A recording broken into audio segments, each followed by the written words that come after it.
40 ವರ್ಷ ಆದಮೇಲೆ ಆ ಮೆಚ್ಯೂರಿಟಿ ಅನ್ನೋದು ಬರುತ್ತೆ, ಆದರೆ ಬರೋಕ್ಕೆ ಬಿಡಬೇಕು ನಾವು. ಇನ್ನೂ ಚೈಲ್ಡಿಶ್ ಆಗಿ ಆಡೋದಲ್ಲ.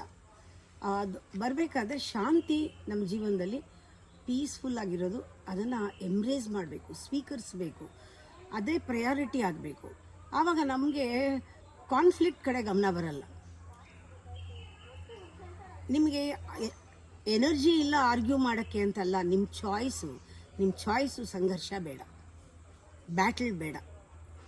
ನಾನು ಎಲ್ಲನೂ ಒಂದು ವಿಸ್ಡಮ್ನಲ್ಲಿ ವೈಸ್ ಆಗಿ ಎದುರಿಸ್ತೀನಿ ಅಂತ ನೀವೇ ಡಿಸೈಡ್ ಮಾಡ್ಕೋಬೇಕು. ಅದು ಯಾರು ಹೇಳ್ಕೊಡೋದಲ್ಲ.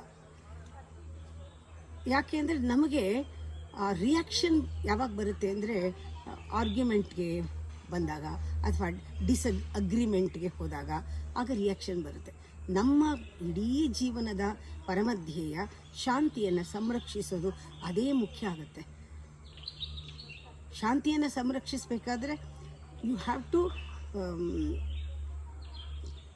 Perceive peace and energy, what truly matters.